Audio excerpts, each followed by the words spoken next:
How's it going, guys? Welcome back to my channel. I'm Justin Davis. Today I'm going to review a new Maxfind Max 2 over here sitting on my coffee table. We're going to charge this up, take it out and ride it. I'm going to show you some real world riding in Portland, Oregon. We're going to go out with my e-board crew. You can check us out on Portland e-board crew on Facebook.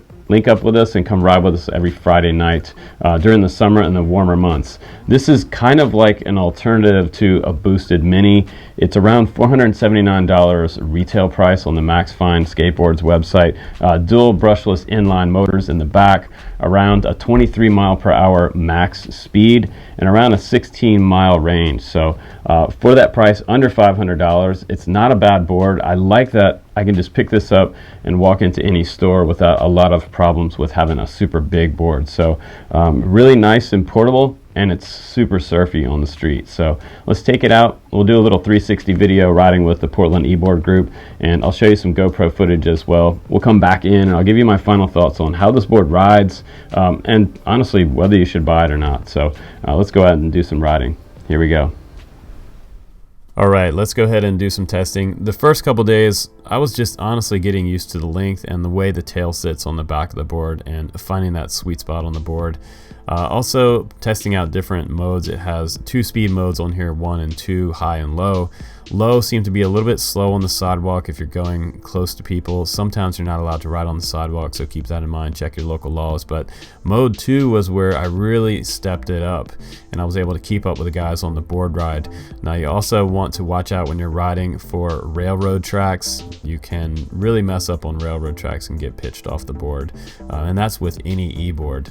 The larger tires on the AT board, no problem. But I also kept up with a lot of the boards on the ride, like the Carbon GT from Evolve, which was kind of impressive. I was able to really have some higher speed and do some passing with this board, and faster than I really want to go, honestly, on this board. So for the ride, everyone's just kind of taking it easy a little bit. The nice thing was that I could make those sharp turns, whereas the guys on the bigger boards, they had to sometimes stop and get off the board. I'm also able to have enough power to even go through the grass right here. Generally, I wouldn't do that on a personal board because you can burn up your ESCs or your motors, so be careful about doing that on a road board. So now we're about halfway through the ride now. We usually stop off here at the fountain, kind of regroup, get together for the second half of the ride, and check out the fountain. Super nice day out for riding. Not wet at all. Perfect day. So let me go ahead now and show you a funny little test where I did a sort of a drag race against a Lime scooter.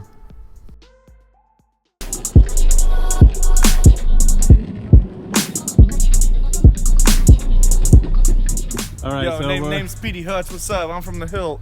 Dog, let's do this. He's from Ready? the Hilt. We're gonna race the Lime scooter against the Maxfind Mini. Yeah. To the stop sign. Ready? Let's We're go. getting high gear. 3, 2, 1, scoot. There he goes. Full speed on the line. Full speed on the Max. Oh, the Max is beating out the Lime, bro. Yeah, right. See ya later, Lime. What? I'm carving. To the stop sign. Dude. Maxfind. Max beat the Lime, dude. You saw it. YouTube. Good job, brother. Later, bro. Later.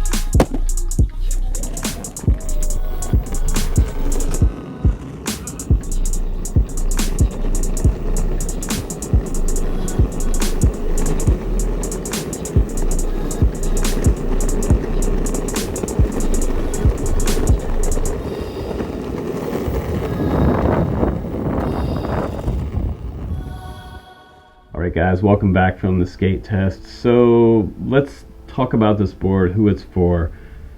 If you're just getting into skateboarding or e-boards in general, this is probably not the board for you.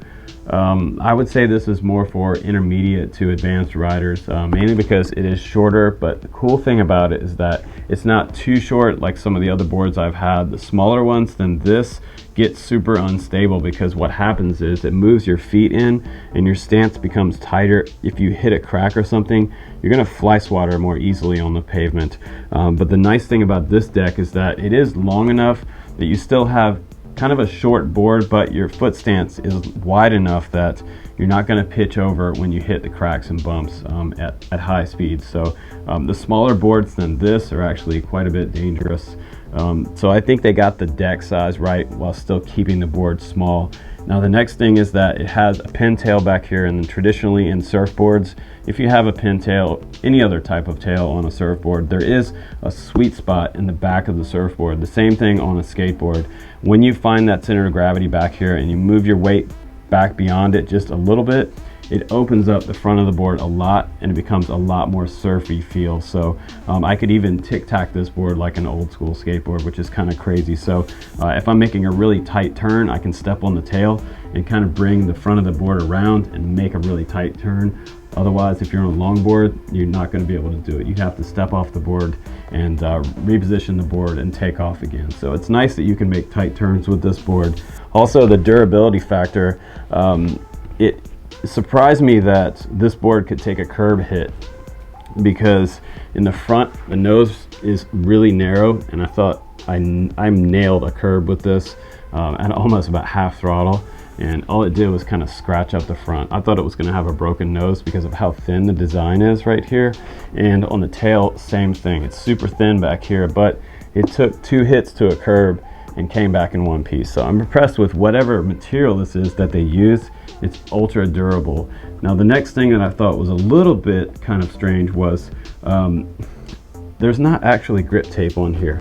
It's kind of a plastic texture on top of the board, but I never lost grip on here. It does look like it's wearing a little bit in the back of the board, so I was really working the back of this board, but for the most part, this is kind of a style of grip tape that you're never gonna have to replace. So I think that's kind of it's an interesting pro and a con. Some people will like that, some people won't like it. So that's up to you. But other guys tried it and rode it. They didn't have any problem with slipping off the board. So I think overall the board is worth the value that they're charging for it. It's a little higher quality than some of the other China boards that I've seen coming out of China this year. I have over 12 electric skateboards that I've been riding.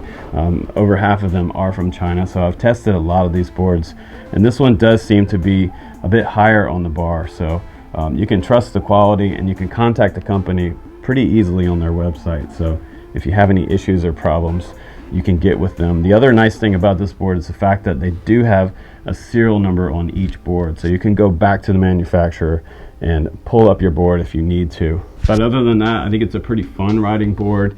It's gonna be one of those boards that you take out close to home around your neighborhood, but it's not going to be a super long commuter board. So if you're looking for something to ride like 6 miles or more, this might not be the board for you. But for those close-in days, or those nice sunny days, you just want to go out and get a piece of pizza or something, this is a great fun board to ride. So thanks again for watching my reviews, guys. I'm Justin Davis. Take care, and I'll see you on the next one. Please do subscribe.